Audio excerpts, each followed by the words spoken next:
इस बीच बड़ी खबर आपको बता देते हैं चुनाव की खबर से तर राष्ट्रपति इब्राहिम रईसी की मौत के बाद ईरान बहुत ज्यादा आक्रामक हो गया है।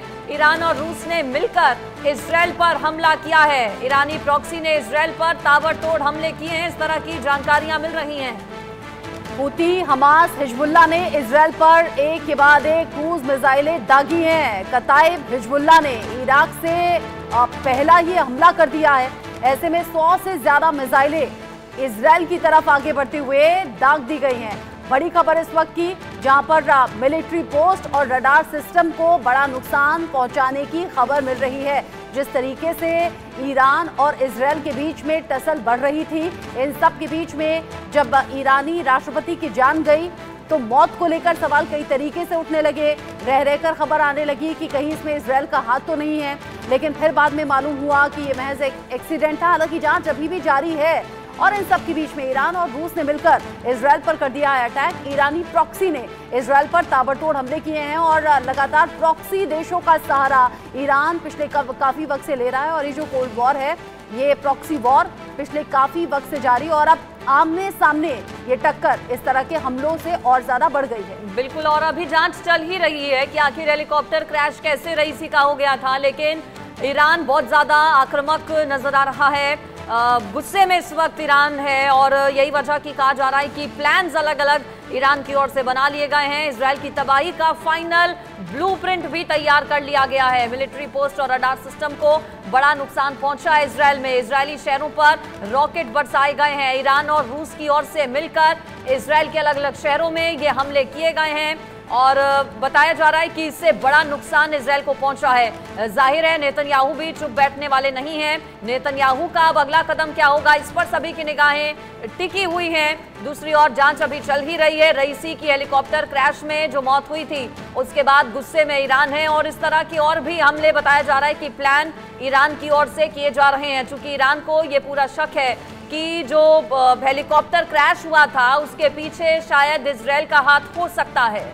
अब ऐसे में कयास तो लगाए ही जा रहे थे, लेकिन ईरानी राष्ट्रपति की जान जाने के बाद ईरान हो गया है और ज्यादा आक्रामक। इससे पहले आपको याद होगा पिछले दिनों जब ईरान पर हमला हुआ था तो इजरायल का हाथ इसके पीछे सामने आ रहा था। ईरान ने तब भी कहा था कि हम कई गुना ज्यादा ताकत के साथ इसका जवाब देंगे अगर ये कंफर्म होता है कि इसके पीछे इजरायल है या नहीं। और ऐसे ही अब जब ईरानी राष्ट्रपति रईसी की जान जा चुकी है, उसके बाद ईरान ने फिर से इजरायल पर हमला कर दिया है। 100 से ज्यादा मिसाइलें इजरायल पर दागी गई हैं। इराक से पहला हमला हुआ है और इराक से 100 मिसाइलें जब एक साथ पहुंची हैं तो आप समझिए कि इजरायल में तबाही बड़ी होगी। हालांकि इस पर इजरायल के रिएक्शन का भी इंतजार है। लेकिन इस बीच एक और बड़ी खबर आपको बता देते हैं। देखिए, जहां रूस के साथ मिलकर ईरान ने हमला कर दिया इजरायल पर, वहीं दूसरी ओर अमेरिका ने एक बार फिर से यूक्रेन को समर्थन दिया है। रूस के खिलाफ एक बार फिर से यूक्रेन के साथ आ गया है अमेरिका। यूक्रेन के लिए सैन्य मदद का अमेरिका ने ऐलान कर दिया है। जहां एक तरफ रूस और ईरान मिल गए हैं, इजरायल पर अटैक किया है, वहीं दूसरी ओर रूस यूक्रेन युद्ध भी, जो कि पिछले कुछ सालों से लगातार चल रहा है, 2022 से शुरुआत हुई थी और अब एक बार फिर से कहा जा रहा है कि यूक्रेन के साथ अमेरिका आ गया है। जब से युद्ध छिड़ा है लगातार अमेरिका यूक्रेन के साथ है। $275 मिलियन सैन्य मदद की घोषणा अब अमेरिका की तरफ से और कर दी गई है। गोला बारूद और हवाई युद्ध सामग्री इस मदद में शामिल है। वो कह रहे हैं कि हम रूस की आक्रामकता के खिलाफ यूक्रेन के साथ हैं और अमेरिका शुरुआत से ही यूक्रेन के साथ है और इसी का नतीजा है कि यूक्रेन अभी तक युद्ध में टिका हुआ है। 15 मई को भी अमेरिका ने यूक्रेन को मदद दी थी। 2 साल से ज्यादा का वक्त हो गया है। जिस तरीके से यातनाएं यूक्रेन झेल रहा है, या फिर ये कहिए बड़ी तबाही जो अलग अलग हिस्सों में झेल रहा है, ये युद्ध सिर्फ और सिर्फ इसलिए चल रहा है क्योंकि अमेरिका जैसे और जो शक्तिशाली देश हैं वो यूक्रेन की मदद लगातार कर रहे हैं। एक तरफ यूक्रेन जहां पर ज़ेलेंस्की पीछे हटने के लिए तैयार नहीं, इधर रूस है जहां पुतिन अपनी जिद पर कायम है और इसीलिए ये जो टसल है लगातार वक्त के साथ बढ़ी है बजाय कि शांत होने के। जो जानकार थे वो ये कह रहे थे कि शुरुआत के कुछ समय में ही यूक्रेन हार जाएगा, यूक्रेन पर कब्जा रूस पूरी तरह से कर लेगा और यूक्रेन की तबाही को लेकर लोगों ने कयास लगाए थे। तबाही तो बड़ी हुई है, लेकिन बड़ी बात यह भी है कि अमेरिका का जिस तरीके से सपोर्ट बना हुआ है यूक्रेन के साथ में, जिस तरीके से युद्ध में इस्तेमाल होने वाले साजो सामान के साथ में ही आधुनिक हथियारों के साथ में ही अपनी सेना भी भेजता है अमेरिका।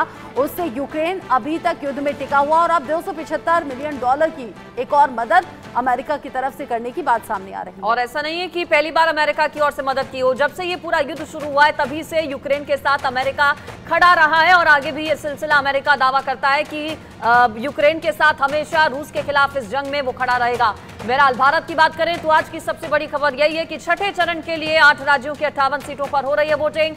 सुबह 7 बजे से मेगा कवरेज आप इंडिया न्यूज पर देख रहे हैं।